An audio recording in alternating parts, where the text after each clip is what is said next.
तो आज की क्लास में हम लोग क्या देखेंगे, 3 phase induction type energy metre या फिर वॉट आवर मीटर। ठीक है, तो इससे पहले हमने देखा था कि एनर्जी मीटर क्या होता है और single phase induction type energy meter क्या होता है, राइट।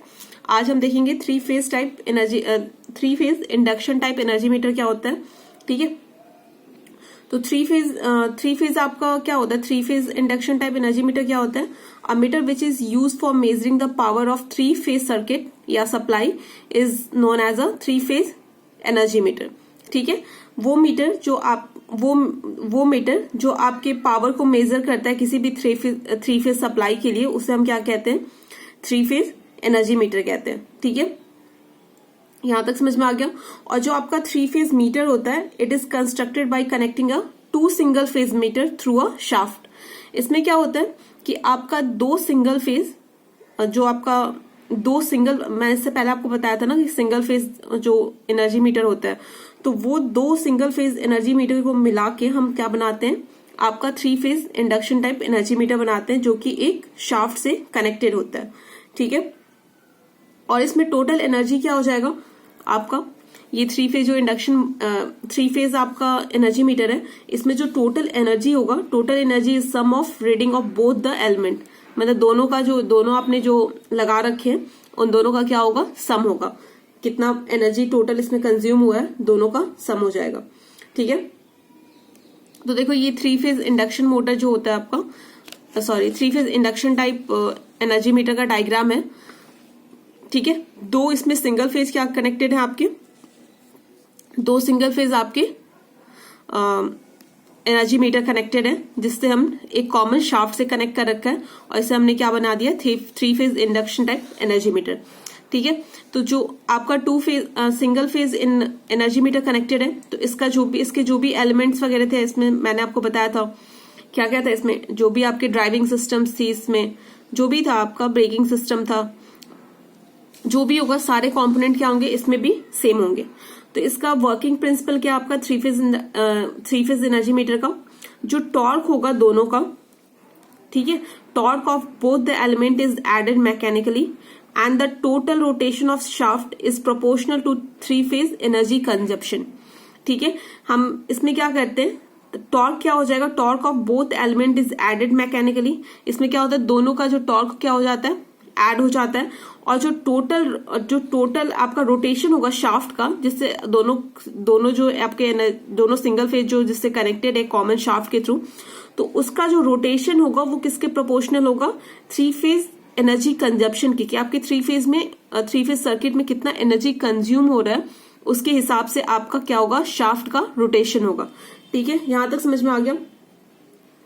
अब देखो इसमें क्या होता है, 3 फेज एनर्जी मीटर में क्या होता है, has a 2 disc mounted on a common shaft. 2 आपका डिस्क होता है जो कि कॉमन शाफ्ट क्या होता है, लगा होता है। ये शाफ्ट से आपके दोनों डिस्क क्या होते हैं, कनेक्टेड होते हैं। ठीक है, समझ गए। तो दोनों जो डिस्क होते हैं, तो both disc has its own braking magnet होता है। ठीक है, कॉपर रिंग्स होते हैं, इसमें शेडिंग बैंड होता है, शेडिंग बैंड वगैरह मैंने आपको बताया था क्या होता है, और कंपनसेटर होता है for the getting correct reading. ठीक है, तो ये आपके होते हैं, चीजें होती है। और देखो इसमें क्या होता है कि जो आपके 2 एलिमेंट्स लगे होते हैं, तो 2 elements are use for measuring the 3 phase power. ठीक है, इन दोनों को यूज करके हम क्या करते हैं, आपका 3 फेज पावर को हम कैलकुलेट करते हैं। ठीक है, और जो इसमें मैंने आपको बताया था, जो आपका टोटल रोटेशन होगा शाफ्ट का, that is directly proportional to the 3 phase energy consumption. ठीक है, यहां तक समझ में आ गया। अब देखो, अब इसका हम कंस्ट्रक्शन देखेंगे, कंस्ट्रक्शन कैसा है 3 phase induction type energy metre का।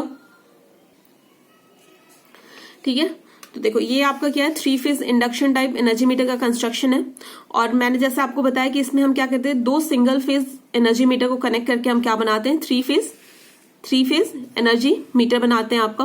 और ये क्या होता है, कॉमन शाफ्ट से दोनों कनेक्टेड होते हैं, राइट। तो क्या होता है इसमें जो और इसके जो भी एलिमेंट्स वगैरह हैं, ये तो मैंने आपको पहले सिंगल फेज में बता दिया था, क्योंकि यहाँ पे क्या कर रहे हैं हम लोग, 2 सिंगल फेज को कनेक्ट करके हम 3 फेज बना रहे हैं। तो जो भी इसका एलिमेंट्स वगैरह जो भी इसमें चीजें कनेक्टेड थी, मैंने आपको बता दिया था। ठीक है, ये क्या आपका प्रेशर कॉइल है, और यहाँ पे क्या कनेक्टेड होता था आपका, यहाँ पे आपके कनेक्टेड होते थे करंट कॉइल्स, राइट। ये फर्स्ट का हो गया, फर्स्ट आपका सिंगल फेज एनर्जी मीटर का हो गया, और सेकंड आपका जो आपने एनर्जी 2 एनर्जी मीटर्स यूज किए ना, तो ये क्या है आपका सेकंड वाला है, ठीक है। तो क्या होता है कि फॉर थ्री फेज मीटर आपका जो ड्राइविंग टॉर्क होता है दोनों का, वो क्या होते हैं, इक्वल होते हैं, ठीक है। अब ड्राइविंग टॉर्क इक्वल कैसे होगा, कल मैंने आपको ड्राइविंग टॉर्क डिफ्लेक्शन टॉर्क बताया था क्या होता क्या है, ठीक है। तो ये दोनों थ्री फेज में क्या होता है कि दोनों आपके इक्वल होते हैं। कैसे होते हैं, दोनों के टॉर्क क्या होंगे, दोनों एलिमेंट के टॉर्क क्या होंगे, आपके इक्वल होंगे। This can be done by adjusting the torque को एडजस्ट करके दोनों के टॉर्क को क्या किया जाता है, इक्वल किया जाता है, ठीक है। और ये जो टॉर्क है ये कैसे एडजस्ट होता है, torque is adjusted bye connecting a current coil of the both element in series. इसमें क्या करेंगे, हम दोनों के करंट कॉइल को क्या करेंगे, सीरीज में कनेक्ट कर देते हैं, और जो आपका जो भी पोटेंशियल कॉइल है दिस वन, ये पोटेंशियल कॉइल को हम लोग क्या करते हैं, आपका पैरेलल में कनेक्ट कर देते हैं, ठीक है। अब देखो आपका फुल लोड जो करंट होता है वो क्या होता है, करंट कॉइल से आपका क्या होता है, पास होता है, ठीक है। The full load current is passes through a coil due to which the two opposite torque is set up in a coil. आपका क्या होता है, करंट पास होगा, ये क्या होता है, इलेक्ट्रोमैग्नेट होते हैं, ठीक है। तो क्या होंगे, इसमें जैसे ही करंट फ्लो होगा तो आपका क्या होगा, करंट इसमें सेटअप होगा, जिसके कारण मतलब करंट आपका जैसे इसमें फ्लो करेगा क्या होगा, ये मैग्नेटाइज हो जाएंगे, तो क्या होगा, आपका एक टॉर्क जनरेट होगा, ठीक है। तो क्या होता है कि the full load current is passes through a coil due to which the two opposite torque is set up in a coil, ठीक है। और उसके बाद क्या होता है कि जो आपका स्ट्रेंथ होता है दोनों टॉर्क का, वो क्या होता है, इक्वल होते हैं, hence they do not allow the disc to rotate. इसके कारण क्या करते हैं, वो डिस्क को रोटेट करने से अगर अगर दो फोर्स इक्वल अमाउंट के हुए, मान लो कि आप किसी चीज को धक्का दे रहे हो और आपकी कोई फ्रेंड है वो भी धक्का दे रहे, ठीक है, दोनों आप धक्का दे रहे हो किसी चीज को, आप दोनों का फोर्स इक्वली है, तो क्या वो ऑब्जेक्ट मूव कर पाएगा, आप किसी चीज पे जब धक्का दे रहे हो, नहीं कर पाएगा ना। तो क्या होना चाहिए, अगर किसी चीज को आपको मूव करना है तो अगर दोनों तरफ से आपका फोर्स लग रहा है तो एक फोर्स को कम या फिर ज्यादा होना पड़ेगा, ताकि जिसका फोर्स ज्यादा है वो धक्का दे सके उस ऑब्जेक्ट को, राइट। तो इसमें क्या कर रहे हैं हम लोग, दोनों जो टॉर्क प्रोड्यूस हो रहा है, दोनों क्या हो रहे हैं, इक्वल स्ट्रेंथ के टॉर्क प्रोड्यूस हो रहे हैं, जिसके कारण आपका क्या हो रहा है, डिस्क रोटेट नहीं हो पा रहा है, ठीक है, समझ गए। अगर आपका टॉर्क अनइक्वल है और डिस्क रोटेट हो रहा है, then the magnetic shunt is adjusted, ठीक है। मैग्नेटिक शंट को हम लोग शेडिंग, मैंने आपको कल शेडिंग बताया था ना, कॉपर शेडिंग लगे होते हैं जो, जिससे हम एडजस्ट करके क्या करते हैं, आपका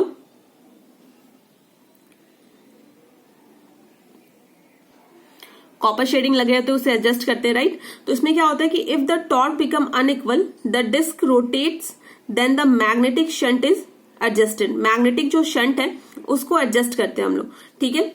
अगर क्या होगा आपका इसमें, ठीक है, अगर कोई आपका पावर फ्लो नहीं करेगा तो आपका डिस्क रोटेट नहीं करेगा। अगर आपका कोई पावर फ्लो कर रहा है तभी आपका डिस्क क्या होगा, रोटेट होगा। और जो इसका रोटेशन होगा, जो शाफ्ट का जो रोटेशन होगा, rotation of shaft is proportional to the three phase energy consumption. आपके थ्री फेज सिस्टम में, थ्री फेज सर्किट में जितना भी एनर्जी कंज्यूम हुआ होगा उस हिसाब से आपका क्या होगा, शाफ्ट रोटेट करेगा, ठीक है। तो ये क्या था आपका three phase induction type energy metre. इसके जो नोट्स होंगे मैं आपके टेलीग्राम चैनल पे डाल दूंगी, तो आप वहां से डाउनलोड कर लेना।